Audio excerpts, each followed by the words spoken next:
So I am delighted to introduce another really wonderful woman. This is Jenn LeBlanc, who has said in her bio that she's been studying witchcraft, healing, and occult subjects for over 20 years. And the last several, her focus has been for ancestral, deep ancestral connections. Working primarily with elementals and chaotic gods, and finding the balance between order and chaos, as we know, is not an easy thing. And at this point specializes in rune magic, Galdr, and breakthrough or transition facilitation. And today she is going to be speaking to us on the sounds of grief, vocal expression through and after the dying process, which is another talk that I'm really looking forward to hearing. It's quite a lead-in. So, Jenn, I hand it over to you. Right. Is it if I share my screen? You know I've got a PowerPoint. You know I do. No. You can try it at the moment. I'm not sure if it's been set up properly for you yet. Okay. And I should point out as I move through and sort of talk about singing to the ill and actively dying. I am a trained death doula and psychopomp as well. And so I come at this from a lot of different angles. You should be able to share your screen now, Jenn. Thank you. Let's see. There it is.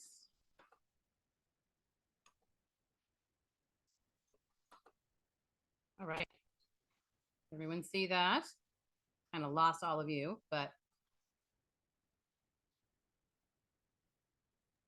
Yes, we can see it.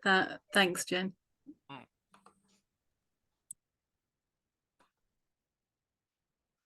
So I'm honored to be here. I've been absent from the community for a little while, and I'm excited to get back into it. So thank you for having me.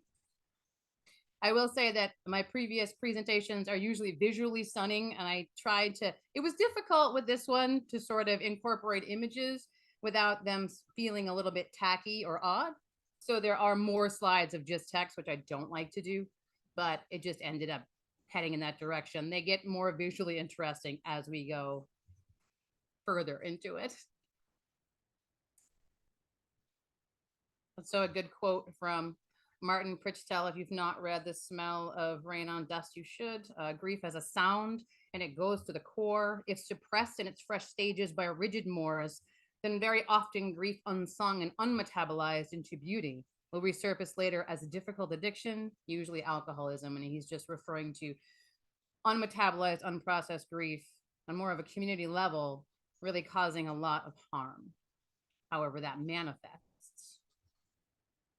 So I wanted to talk about some general practices if you are working with the dying, and sort of some suggestions. So I start with that. So these are if you wanted to bring song, whatever that is, to people in a doula or hospice type situation, some ideas moving forward. So singing to the dying, almost every culture has a form of this, and it would take me like 3 or 4 hours to go through all of them. So I try to touch on as many as I can. Often it would be done by family members or close friends, but there would also be some kind of spiritual elder who would come in to support them as well, right? Or lead, depending on the culture, it varies. So the therapeutic power of voice and song has been really well documented. And so although I love to shove science in everyone's faces, I don't as much in this presentation. I talk more about the ritual and the connection. You can find a lot of different science about just sound and voice and its healing power and all the ways that it's used. At this point in Western culture, it's not common for hospice caregivers or death doulas to offer vocal support. So at least for us, we haven't gotten to the point where we've combined them very well. And so they usually call on musical therapists or other non-direct care providers who are trained in some way to then come in and offer song or singing. There's a variety of reasons for that. And so when I talk about this process, I'm going to talk about the 3 sort of general stages as someone is transitioning. So we have obviously someone who is bedridden and terminal. And then we have active dying, which is a very different state. And then the moment of transition, of course, and as they pass. And each of these stages really requires a different approach, and there's a different need at that time. So it's important to be aware of just the unique challenges of each as you move. So if you're talking about someone who's bedridden, illness has caused them to need home care. They are terminal and they are aware of it and they are preparing for that. So this is a really good opportunity to engage in a relationship with this person and ask them questions that are non-invasive, of course, but really learn as much about them as you can. That way, what you offer them will be soothing to them and not sort of bring your own ideas into it. Because sometimes we unintentionally create a situation of irritation for people by thinking that we're giving them this wonderful gift, and really it's something that's upsetting to them, or they don't like, or they get really agitated, and that could cause a number of its own issues.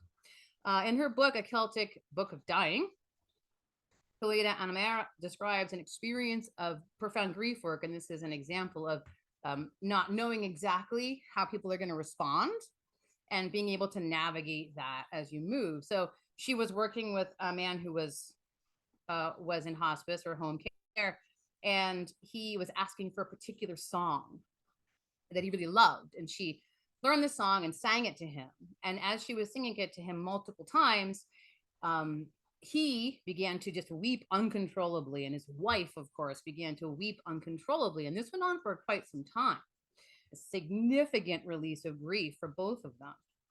But later, which was a wonderful gift, but later as she talked to the wife about that experience, the wife was admitting that the whole thing was horribly uncomfortable for her. And the whole time that she was being sung to, she was saying, shut up, like in her head, to this woman who was singing this beautiful song. Stop. I don't want you to do this. Stop making us sad. And so that kind of goes into everyone being in their own place with this process. And so as you bring music and song into these situations, you might have unpredictable reactions. Modern society is really not accustomed to death. So we have the concept of sort of the Western death machine, if you will, but we've turned it into a very clinical process. And in life, we tend to be very sort of positive focused, right? And sort of focusing only on where there is comfort. And of course, these experiences, it's necessary to experience discomfort. You really can't get through them without. So just as you're bringing song in, be cognizant of how unexpected results might happen and being able to navigate through them. So once the person is in the active dying process, they are typically limited verbally. And so this is usually the point where they've stopped speaking quite often, or they only say a few things here and there. Because active dying, it's just part of the process. Hearing is typically the last sense to go, which is very interesting, which offers us the opportunity, right, to really give them something as they transition. It's another reason why it's really important to establish that relationship early if you can. So that would create the environment for the most comfortable transition for them. There have been cases that I've heard of, people who have gone in to do this work and unintentionally created challenging or stressful environments that actually they believe delayed transition. So the one that always pops into my head from my teacher, Anne Marie Keppel, has told this, that it was someone who was transitioned, but they weren't moving and they couldn't figure it out. They had to call on someone spiritual or psychopomp, someone shamanic, right? And when they went in to check on this person and ask them what's happening for you, how can we help you? It's kind of funny to think, but they were saying, why do I smell lavender? I hate lavender. This is really irritating to me. And so even something as simple as a basic scent can sometimes delay that transition or create an environment of discomfort. We want to avoid that. And so sound and vocal is the same. It's really helpful to know ahead of time. Creating the environment that's most comfortable, have to understand them.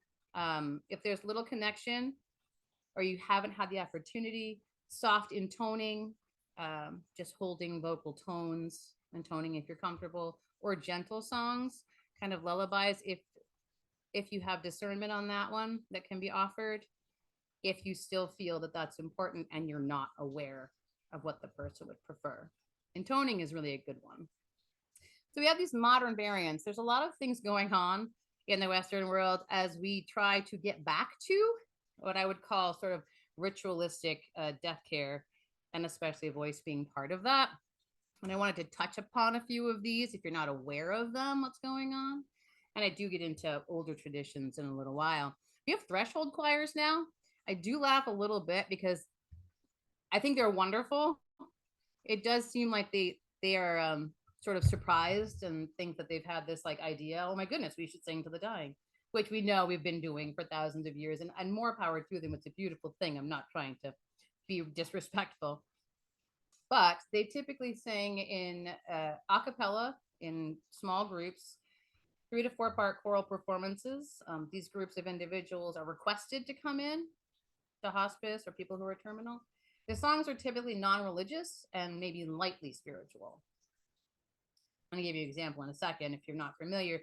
It's an international group, so they actually have, they are threshold choirs. The term, that's a very particular group. And so they have a very particular way of operating. So you can join them if you're interested. It's interesting that the composition of them tends to have 50-year-olds on average and older, and they do tend to be female for whatever reason. It's just the way it works. They are very clear when they go in. They do not touch or tend to the dying. They are not doulas, but they do bring a soothing sound that helps the person. In this particular clip, we have the 2 people in the middle are actually other members of the choir, and what they're doing here is learning what it feels like to be in the center. And so it's this full experiential thing that they're experiencing.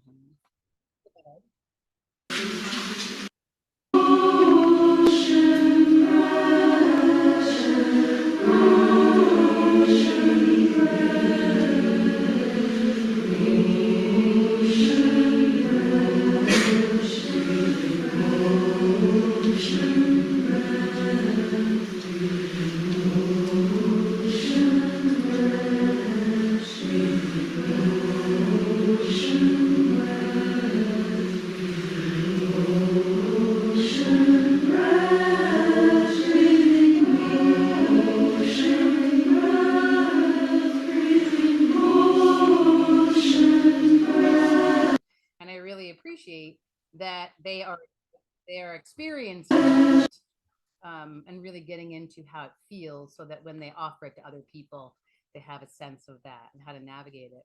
Now, this is not vocal, this is musical, but music thanatology is a really interesting thing that popped up about 50 years ago.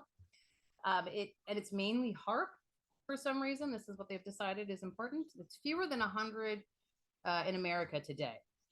And so, and they're really kind of scrambling to try to find younger people who are interested in this, but it does require a certification. It requires money. It requires all this training. And so I'm not sure how it will move forward, but the reason I wanted to bring it up is that there have been a lot of scientific studies done for some reason about this particular method that really shows that it reduces fatigue, anxiety, sadness, and pain, and increases relaxation. So this is well documented as being therapeutic in this particular palliative care setting.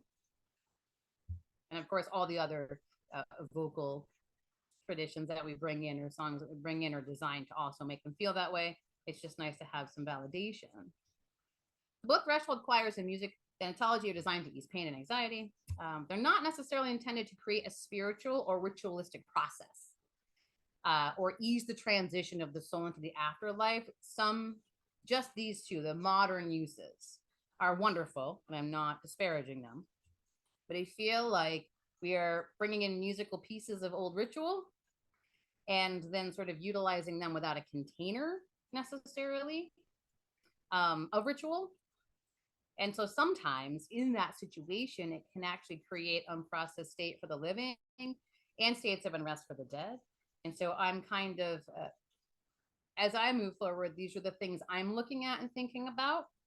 These unfinished processes are not ideal, and they don't lend to community death care. the way that we'd like.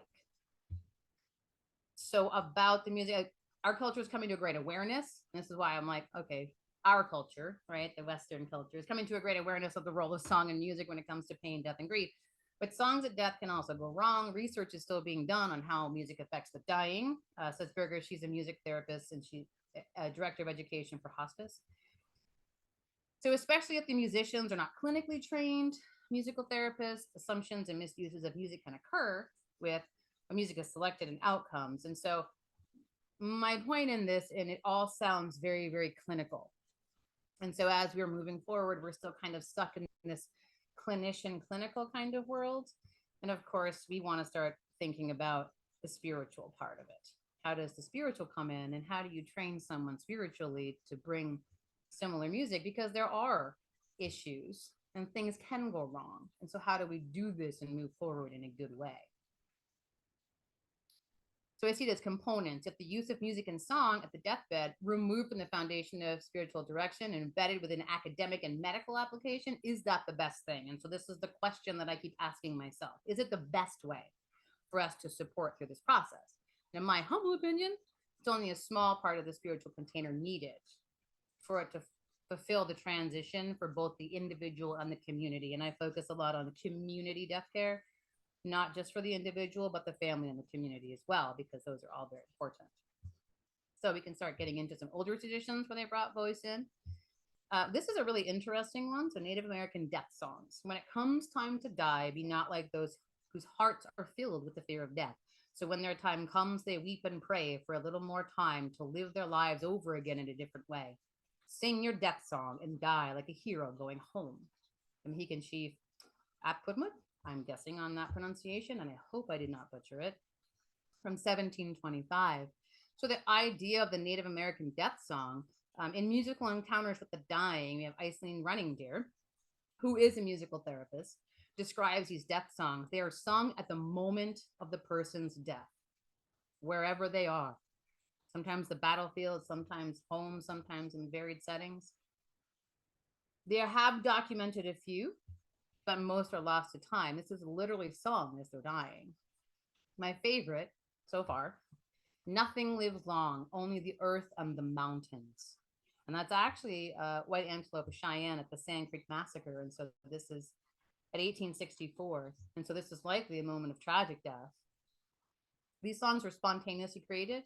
They required, though, a life or an extended process of spiritual engagement to achieve. So these weren't something that they just kind of let out traditionally.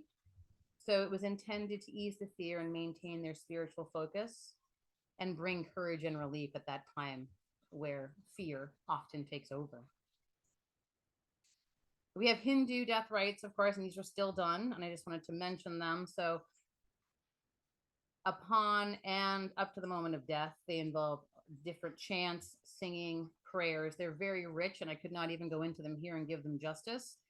Often with these, there's a personal mantra that's the focus for the transitioning person. And so they focus on their mantra. It brings a clear mind and positive thoughts, brings the energy to the top of their head. And if the person is unconscious at the time of their death, their mantra should be softly intoned into their ear. And also they have some sort of standard ones if it is a tragic death or someone that you are unaware of, such as like a car accident if you come upon them. And that way they can still have this method of easement. And of course, Buddhist chants, which are still done, offered sacredly for those who are dying, offerings for and after death, traditional and less specific to the individual, because a lot of things, and that's why that community death care is very important, because it would be a member of your community most likely that you're coming in to support, and you would know them. This particular path, I think it's important that we discuss that it's this path really supports the idea that you need to understand death and you need to work through your own issues with death or challenges with death, face your own mortality before you are able to then offer that sound and song for the dying and the dead. And I really respect that greatly, and I wanted to mention it. Now, Bede the Venerable. So we have, this is interesting. It's a different kind of death song, but this is known as his death song. When he died, in 735 Ascension Day. According to sources, he died singing, "Glory be to the Father, and to the Son, and to the Holy Spirit." Of course, this is after Christianization had taken over, and so we see this religious theme. But his actual death song was supposedly the last words that he uttered, which were written down by a scribe on his deathbed. And they read, "Before setting forth on the inevitable journey, none is wiser than the man who considers before his soul departs hence what good or evil he has done and what judgment his soul will receive after its passing."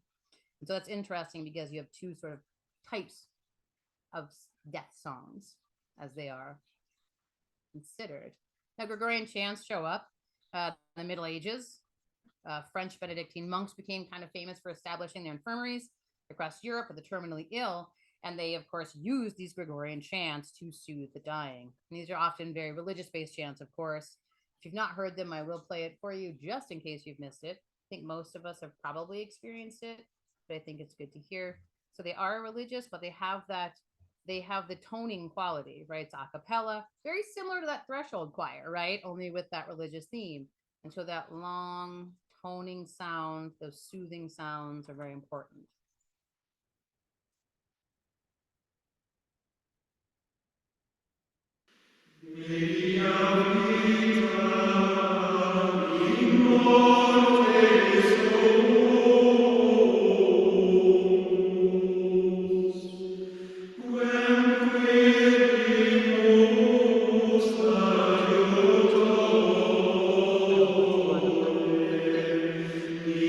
I'm looking at the time. I always think I don't have enough, and then I go over.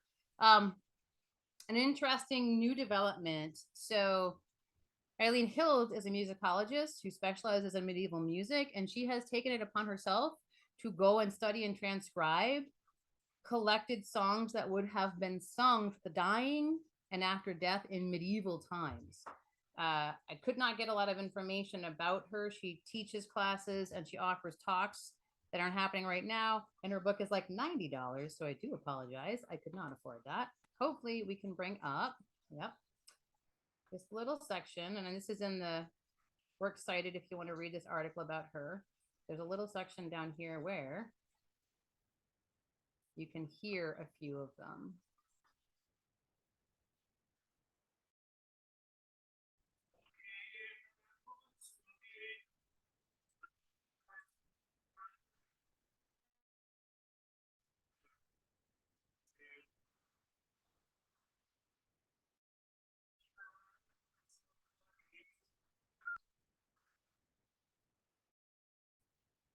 Another.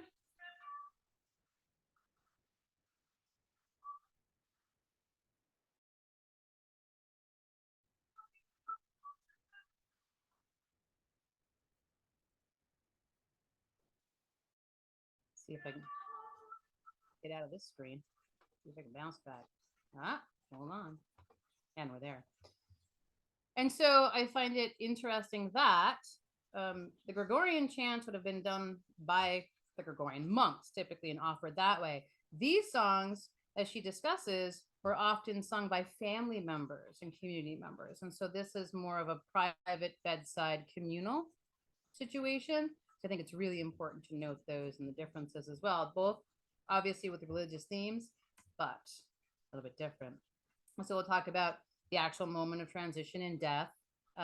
I don't talk about this too much because I think psychopomp work is really important to learn within the context of a tradition of some kind of container. So I will briefly describe it, but I don't give a lot of details about it because there are places to go to learn more about that if you're interested, and feel free to contact me later and ask where those are. But a psychopomp is someone who ushers or essentially accompanies the soul to the other world. There are many types of techniques all over the world. Most cultures have a version of this. And it usually does involve some type of vocal expression. And later I will talk about the keen, and I will talk about what component of that possibly incorporates the psychopomp. These rituals are effectively done within that container, as I said, and should be learned through a valued teacher or elder.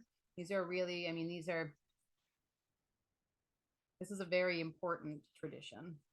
And so I don't want to do it disservice by trying to like bullet point it now. here's the juice, right? After death, the grief song.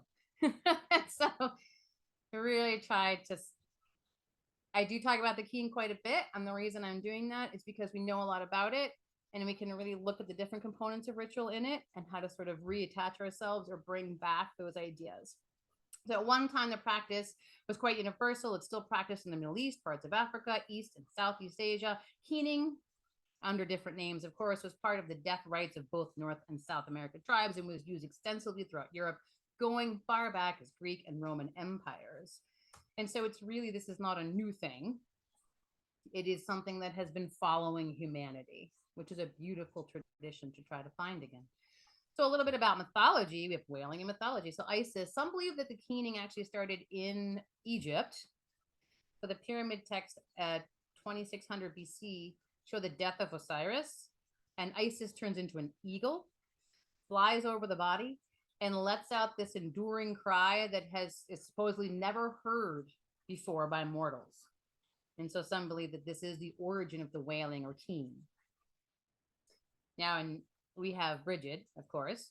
So at her death, if you're unfamiliar, her son's death, sorry, on the battlefield, her grief was enormous. Her lamentations were so loud and rippled throughout the land, right? All of Ireland was so heart-wrenching that both sides left the battlefield, and it literally incited peace. So she is thought to have brought keening to Ireland. And I wanted to give Freya a little props because even though in her stories of grief, we don't talk about the sound she makes, she does weep, of course, the tears of gold over her husband being away for long periods of time. And the myth, it's really an example of the power of grief and the release of it. Her wailing, her cry literally transmutes, right, tears into gold. And I think that's an important thing to point out, even though we don't focus on the sound of her cry. So we have in ancient Rome, just as a little lead in, we have the préficiers. They were hired to lead in funeral processions while singing their funeral songs and wailing and screaming and crying and lamenting. They were situated often behind a group of musicians, but they, again, were part of this larger procession, ritual, or wake. And some sources say that they would literally rip out their hair and scratch their faces. And we have a little relief here that shows them. And you can see the sort of body in the middle, and then the wailing women around them. So this is just from our region, where we come from. Now we're going to jump into the keen. I feel like the keen is well known, and it's sort of being revived and really looked at quite well, so we can use it as an idea of how to move forward, in my opinion. The keen was always sung over the corpse.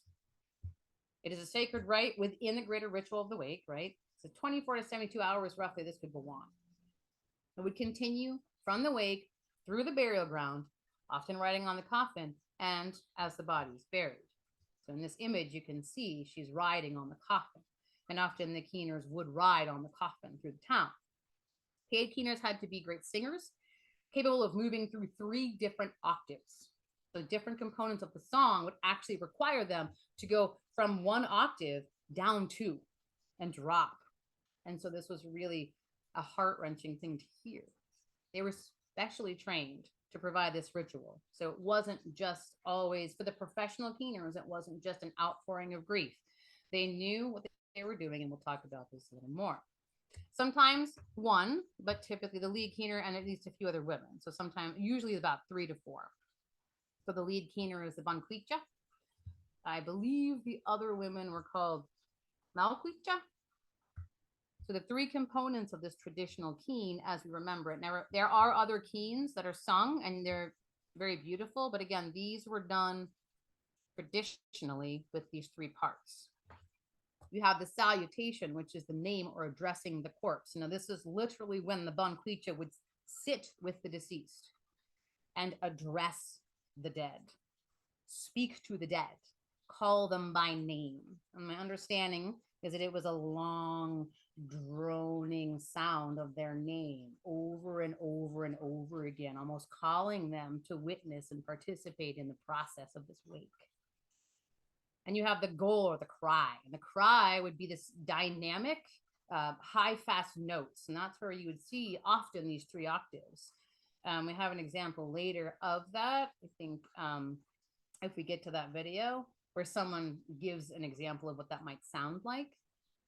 But it was really fast paced, which is interesting. And it suggested that that was about the chaotic nature. And this all sounded very chaotic because often it was going on all at the same time. And so you don't have that nice, organized sort of music before as someone is passing. Now, it's all gone. This is chaos. Someone has died, and we will feel this fully. So it's very chaotic, this particular component. And then you have the dirge, which is the verse, often low notes, this moaning sound. And in the dirge, you would have this genealogy. They would talk about this person and their family and their ancestry, their life accomplishments. But they would also berate them and express their anger with the dead at this point for like leaving too soon. How could you do this to us? Why are you leaving? Like, what about your children? What about your wife? What are we going to do? We are angry that you have done this to us. And what's interesting is this traditional keen would actually cycle between the goal and the dirge. And so you'd have this like chaotic, fast, high-pitched sounds. And then it would switch to this dirge where it'd be like, why are you doing this to us? We love you so much. Look at all you accomplished in your life and all these different expressions of emotion from the people around them, right? And then it would go back to this chaotic, high-pitched, sort of fast notes. And the whole time, the Banquicha is probably doing this low toning sound of their name and making sure that they're there and they're paying attention. They're processing it with everyone so that everyone can move on. It was highly personalized and very specific to the individual. And so that's a really important thing to remember. These are not pieces of music and we do have some keens that you can learn and then recite, but these were spontaneous expressions, organic reactions to death. And again, within a ritual.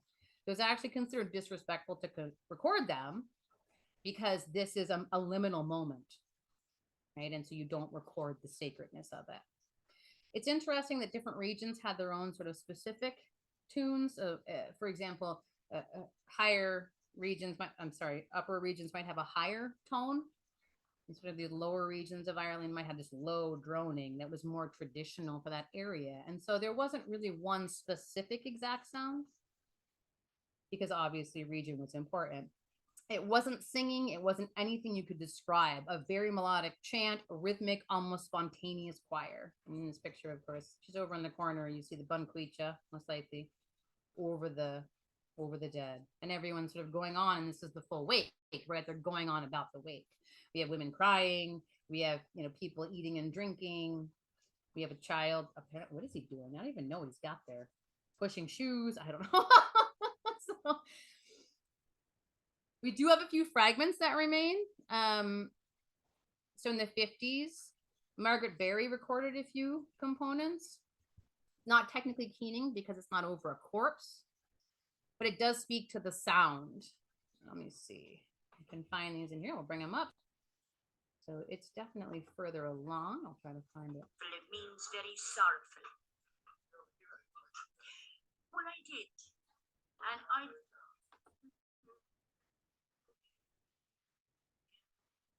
In that sort of way.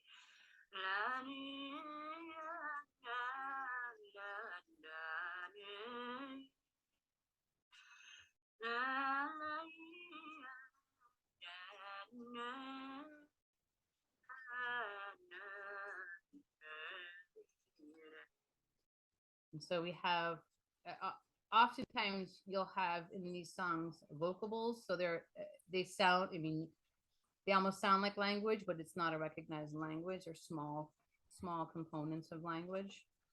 She's got a couple of them. This one's for a child. And the interesting thing is it would vary based on who had passed. Right? If you had a small child, it would almost be soothing like a lullaby. If you had someone who was older, who had lived a more advanced life, they might have a different sound. Let's see if I can find this one. Gotta be, just not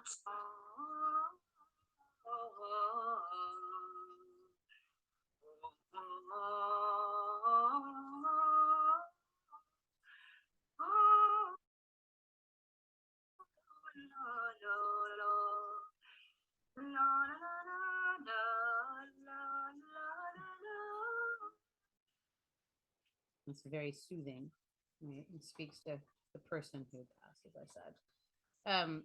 So the appearance of the Banquita, I think, is really important.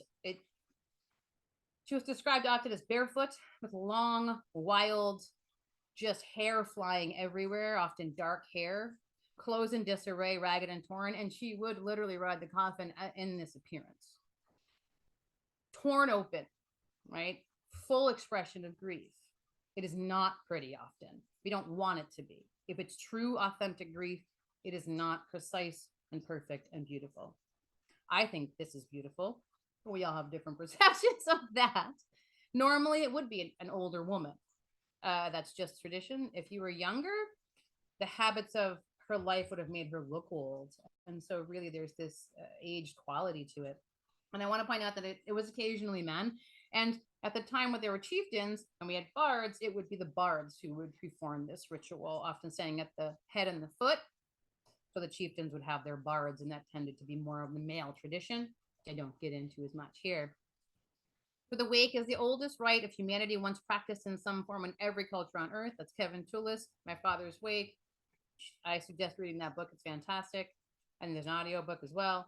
The keen was not the entire ritual. And I know it gets a lot of attention because of what it is, right? It's this huge performance and it's got this really interesting sound and it's really unique. But it's important to remember that it's a ritual within a ritual.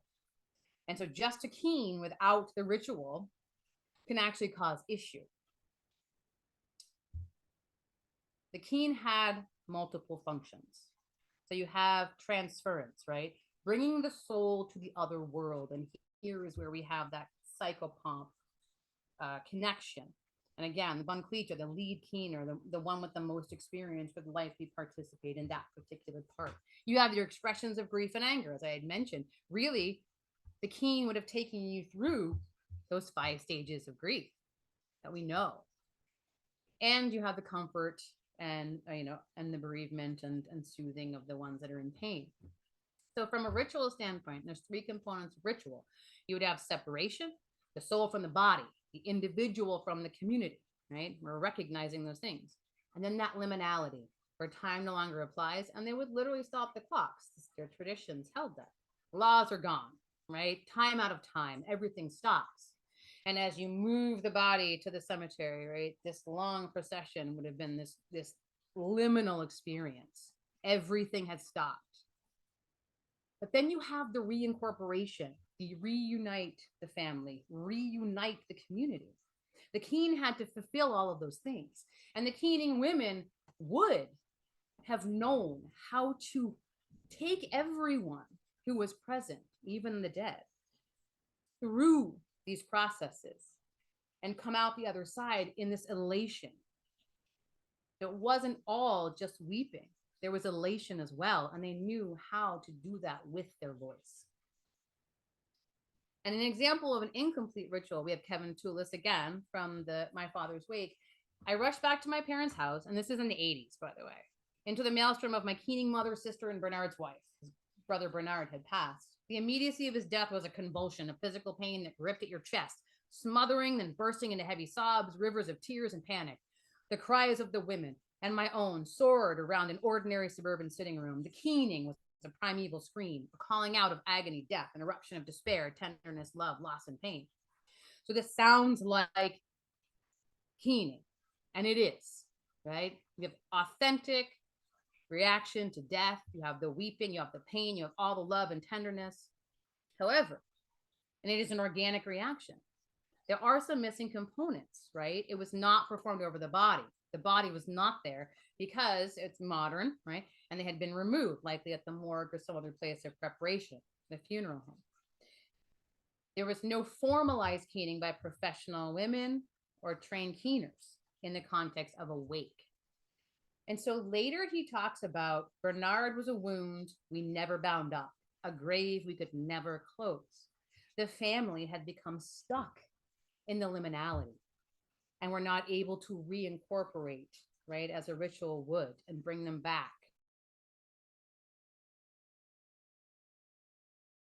to whole. And so this was and that sort of just goes on to validate the importance of the full wake, the full ritual experience. So I have some final thoughts here for people who, this is Matt Kitsch. I love his art. So I just kind of threw them in at the end. People who want to connect to the sound, just suggestions and my own experiences and thoughts. Often these songs cannot be practiced and perfected. So this is not something that you can, I mean, you have sheet music and you just practice it over and over again until you've got the sound just right, and then you bring it. Almost all the practices that we discussed have a personalized element to them, improvisational, raw, in the moment as you arrive. You must be able to connect to the grief and death, transform, transverse the liminal, and reunify all in this song. And these rituals require you to go down into depths many people are not comfortable looking at or experiencing. It's a free fall that will likely have no bottom into the vocal void, right? So it's literally reaching into the bowels of grief and death and pulling out a song that has nothing to do with you. Because at this point, you should have removed yourself. You should have worked on your own mortality, your own grief, dissolving yourself, the ego, if you will, as we talk about. You must be torn open. You must be torn open to make room for the wailing.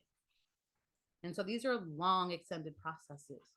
My suggestion: to volunteer at hospice or another form of home care. Sit with the dying, sit with the dead, and really connect to your feelings about it. See it in a communal way. Can try to connect to it in a communal way. How does the community experience this? And how can we alter our current processes to hold that ritual so that we can all process things in a healthy way and we don't have all these open wounds? I say volunteer because I do see, and it's wonderful that there are many people who are interested in becoming death doulas and this death care, and I love that so much. But before you try to make a business out of it, before you try to get money from it, I think there's value in offering your time, sacrificing your time, right? And really sitting with your community and how that looks. There's value in that, in my opinion. It's interesting that many people that I've talked to really haven't experienced death or working with the dead, but I love that they still are drawn to do it. And there's an ancestral pull there that is just beautiful. Now, Kevin Toulis does say, and I just love this quote and I couldn't leave it. So he asks you to count on your hand how many essentially dead bodies you've seen. And if the dead and the sun are life's constants, how can the sight of the deceased be so rare that you can count the cadavers you've seen on one hand? And that sort of speaks to the disconnect we have from our dead and sort of the disconnect we have from that song that we're trying to find again. I wanted to give props to Mary McLaughlin. She is fantastic. If you don't know her work, you want to, especially if you're interested in keening. I have been waiting, I will admit, to work with her for a number of years. I watch her website constantly to see when she's going to offer her keening classes again. I missed it last fall, much to my dismay. In this video, at the end, she will say she's a little scratchy, so it's not the best that she's done, but she offers some ideas about the sound of the keen, and I wanted to really give her a moment to do that. Recently, from the writings of Brendan O'Madigan, who is one of the experts in the keen, who passed away himself a year ago. So it's in Irish, it's very short, and the words mean, "O God in heaven, raise me up. Don't leave me in need. Don't let my children starve." And then it goes into the gull of a hone, which is one of the classic gulls, a hone, loosely meaning alas, but very loosely. A hone mavarig. A hone mavarig. Ayan of lahis. Togsus hugget manum. Na fog me in aspa. Nama fasti jala. Egoer anyari.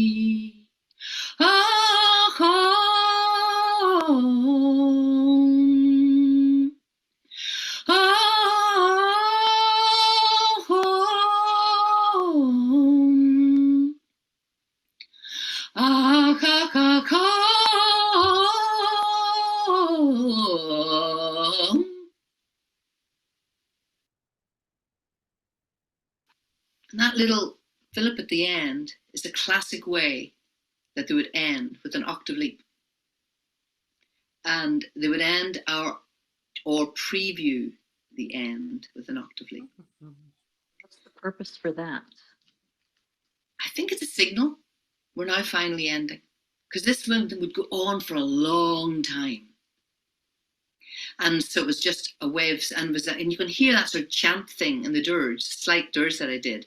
And then this rapidity of the gull. I'm just going to do a little bit. So then I have about 1,000 references, of course. We're excited. As usual, I throw all these in and I can send them to you if you like. But I always do it at the end, so you know I didn't make it up.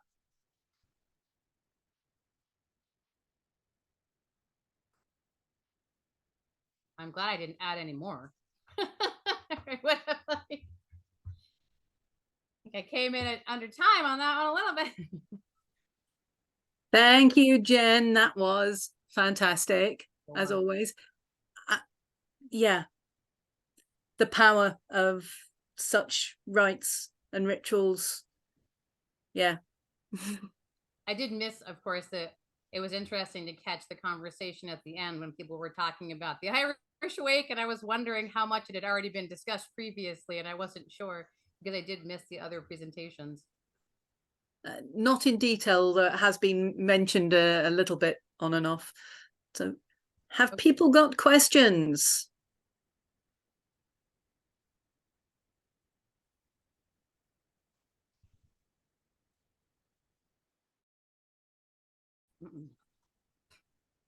Maybe they're driven them away or stunned them. Either like, you know, either way. I know I tried to touch on a lot of different things in there. Now we've got comments appearing in the chat. Oh, Emma.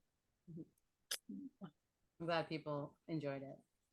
Yes, people commenting that they loved it, and Emma's saying she wept on and off through the whole talk. So I'm guessing that must have touched some stuff really deeply for her at the moment. Yeah. Yeah, I think what you've ended up with is people in a stunned silence. No, I mean, I love that. And that's what it should be. You know, it should evoke emotion, right?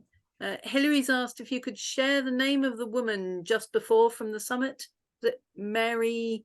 Oh, Mary McLaughlin? Yeah, she's well known. I think she's written a book now. And I can find her website really quickly and kind of put it in the chat. Hold on. She offers a lot of different classes. Let's see if I can get her website up. But again, she hasn't offered the one on the Keen for a while, so I'm super bummed out. Just couldn't afford it at the time, you know. And yeah, I assume that's the one you meant, Mary McLaughlin. The way that I learned about her was actually my death doula, community death care teacher. You guys gotta find you guys again. Anne Marie Keppel learned through her, did private lessons through her in her Druid training. So a lot of interesting connections there. And let's see. And so that's where I learned about her and her work. So I mean, she probably can do private lessons if you want, but I assume they'll be expensive. Jenny Blaine mentioning song and sound, so important, but getting the right sound or song also, which you stressed, it's not an easy thing. I think it's easy to think that we can bring ourselves in what we think is soothing. So it's really hard to kind of remove yourself from that process, and that's why I try to emphasize learning and knowing the person. And in all the work that I've done and the trainings that I've done, that's been in all aspects of it the biggest thing to remember, is it's none of that is about us. No, it's about the person you're helping. And it's okay that that's hard to sort of step aside. It requires a lot of work as a person to be able to step aside in those situations, which I think a lot of times in older cultures, they would have experienced it more. And so people would have been more comfortable because it was literally coming through the streets, right? Or however they presented it. But all cultures, I wanted to talk about so many more Yeah. this interesting Australian tradition that I found that I didn't get to talk about, and their songs and how it worked. And it was similar in that it had all these components of it that then brought together the community. So all around the world, that's what you have. Yeah. Are there practices involving shaman song? Sorry, are there practices involving shaman song in time following the death? I think you can do that. I have heard of people having the wake like a year or two later to sort of finalize it. So if you didn't get awake at the time, you didn't get to go through that ritual at the time. And I think you could possibly do that as well as bring back, I don't know that you could like bring back the keen at that point because it's such a spontaneous offering, but perhaps creating your own sort of song and ritual around that as the family or community would be appropriate, right? So I'm going for Emma's question. And it's interesting. My little notes over here. In the medieval ages, there was an outcry because the Christ didn't have a wake, and so they actually created specific keens, and so that people could sort of experience that for Christ because they were upset, which is an interesting component of it. And so you can sort of create these keens later. It just won't have the same effect as being there with the body and that connection. Speak more on the need for spiritual training for death work. So it is a tricky area. We have these sort of two different worlds right now from my experience. You have like this death doula kind of working community, and then you have these sort of, for lack of a better word, and this is not my favorite, these sort of shamanic approaches and like psychopomp. And we have these two kind of worlds existing, doing their own good work, right? Doing their own good works a little bit separately. And I think right now, a lot of us are trying to figure out how to bring them together in a way that is effective. And maybe there's more out there that I don't know about. But I haven't really seen it. It happens in small pieces. Like I know people who have done it for their friends. So I know spiritual practitioners who've gone in for their friends. But we are not currently, at least in the Western world, in a place where we're comfortable as much bringing that in, because like when I talked about bringing people in for the the music therapists and things like that, it's always someone it has to be clinically trained, they have to have all this training, and how do you do that in a spiritual way? How do you offer these, like, here's my certificate of that would be a strange way of approaching it, right? And so how do we do that? And I think we're still working on that process. And so I like looking at the ritual as part of that. And I think just looking to elders in our communities to really understand and get their opinions on it would be important. Explain doula. So a midwife. So doula or midwife. So we have, birth midwives, people who are there attend the birth. And we now have death midwife. Some people don't like the terms. You'll find people who hate doula and death doula, and you'll find people who hate death midwife for various reasons. And so those are the two terms that can be used interchangeably. But essentially someone who witnesses and sort of tends to the death is what that means, doula.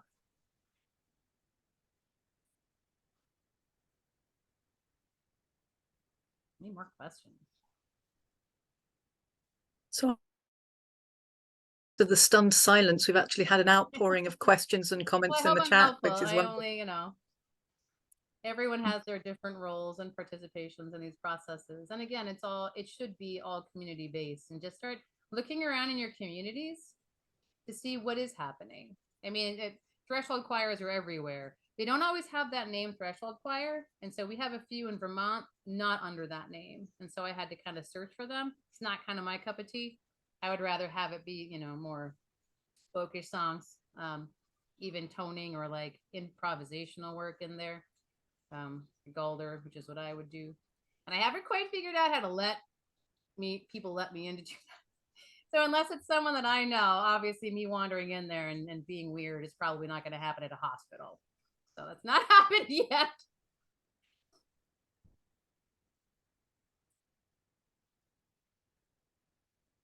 Do we have any final questions, comments? There's a song that I would love to know more of. It starts, I put my bonny babe to rest on slumber's tree. Oh.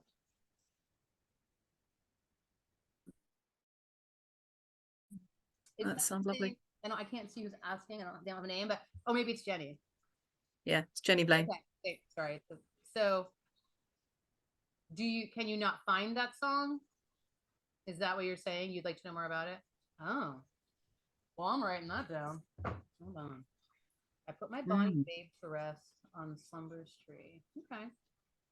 I mean, I can do my best to kind of look for it. I don't know if I'll have any other success,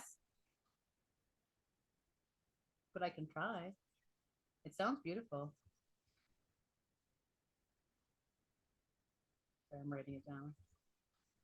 Emma's written that mum's a trained midwife and a doula. All right. Or So in terms of birth work, the doula is a trained assistant. yeah. I would presume the same would apply in death work. Yeah. Someone who's trained to attend. Sorry if I wasn't clear about that. Slumber's tree. All right, I've written that down. I'm curious about that now.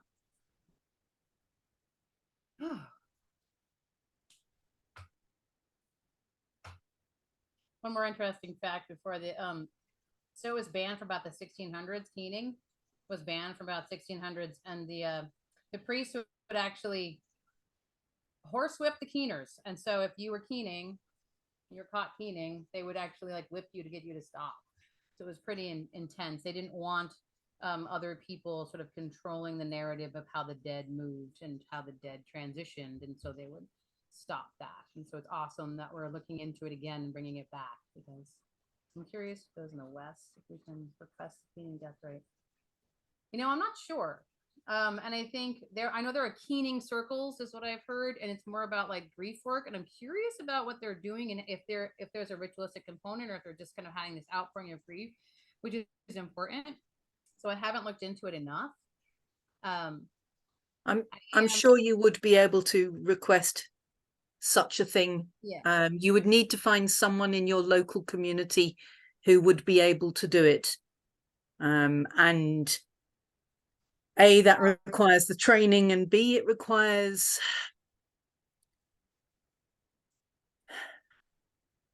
connection. It's probably about the best way I can phrase it. Yeah. I mean, a friend could have the connection but not the training and still do it for you.